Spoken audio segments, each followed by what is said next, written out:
Kiran, if you can just say, Diriyah combines heritage with luxury.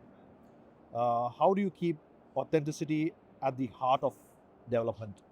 Rajiv, it's a really great question. It is the essence of who we are, and so we stitch that into everything we possibly can. The authenticity manifests itself across the master plan, not only by the proximity and the layout across the master plan, but also with the mixture of assets that you see across the master plan to reflect what you would want in real life. Not to have great big zones which in an evening don't support everyday life, support everyday restaurants.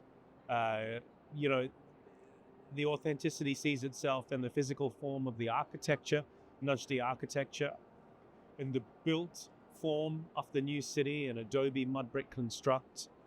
It sees itself through the voice of the workforce bringing Diriyah to life. 14.5% of our workforce are from Diriyah. If you're a young kid growing up in Diriyah and you want to get a job as a tour guide at our UNESCO World Heritage Site or one of many of the cultural assets or hotels across the master plan, and you say, I want to do this and I want to be a Japanese guide, but I can't speak Japanese, we'll do everything we can to help you to learn Japanese, to help you to get that job, because we want to celebrate the community of Diriyah. We want to bring that community of Diriyah into the master plan, into the workforce, and to deliver that authentic voice. The way in which we program hotels across the master plan, the way in which we name them Bab Samhan. It's a luxury collection, and everybody would refer to it as the luxury collection Diriyah everywhere else, but we call it the Bab Samhan. It's a heritage hotel, heritage first, heritage offering, the type of signature restaurants, the types of ingredients used in those signature restaurants, the dishes that are served and consumed. The dishes today here that you're going to be having at Cityscape, you're going to have jarish, the way it was prepared in Diriyah.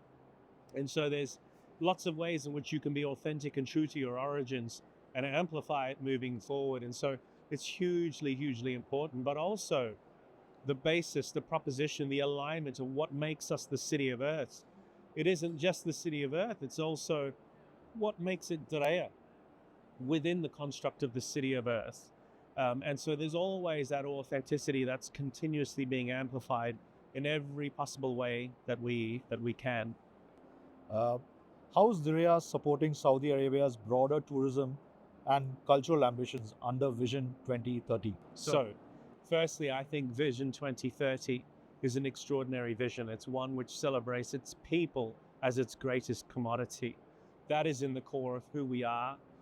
We're very proud of our workforce, as I said before, the Diriyah workforce. We're very proud of the gender split in our workforce. For example, in Diriyah marketing, 65% female, 85% of our workforce being Saudi.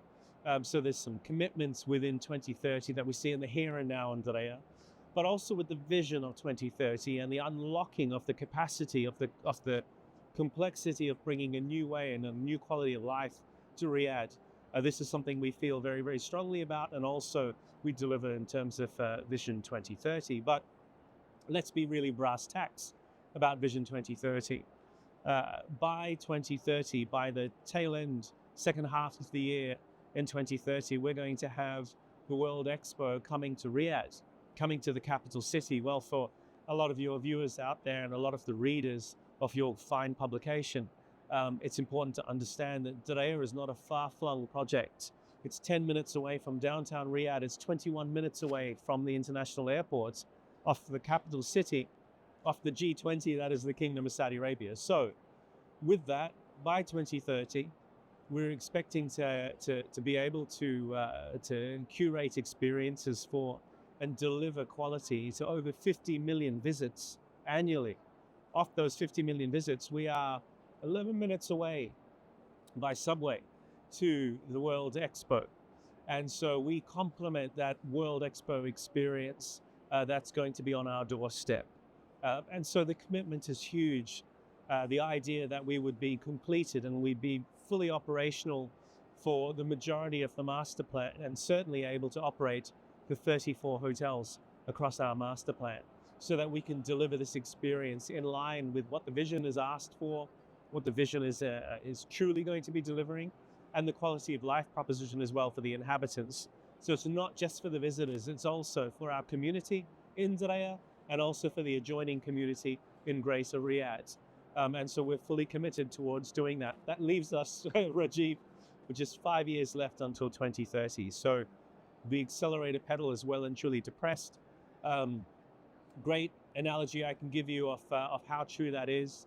Since the start of the project in 2018 until now, we have awarded 27 billion US dollars in contracts.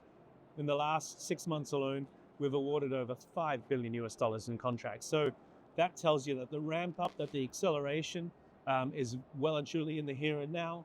And so we remain fully committed to people being able to come from all across the world to Riyadh and experience Diriyah by 2030.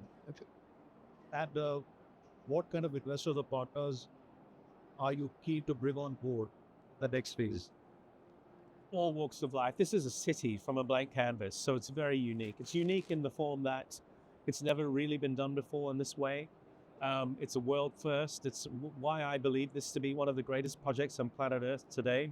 A city from a blank canvas in close proximity to the downtown of the capital city of this G20, which is the Kingdom of Saudi Arabia. We're looking across all areas of the master plan with 1.6 million square meters of commercial office space. Who can help us unlock that? Who can help us deliver it? Who can help us operate it? Who can take residency there, take tenancy there? 566,000 square meters of retail and food and beverage operators. Same thing there. Reaching forward to the asset management operation of public realm, public space, green space, unlocking the 17 kilometers of equestrian trails, 50 plus kilometers of cycling and running paths.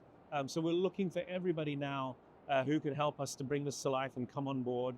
Not just the high-end vanity components of the project. We need to start talking more about the everyday glue of the project that brings the importance of a Radisson Red or of a Moxie Hotel to unlock the master plan.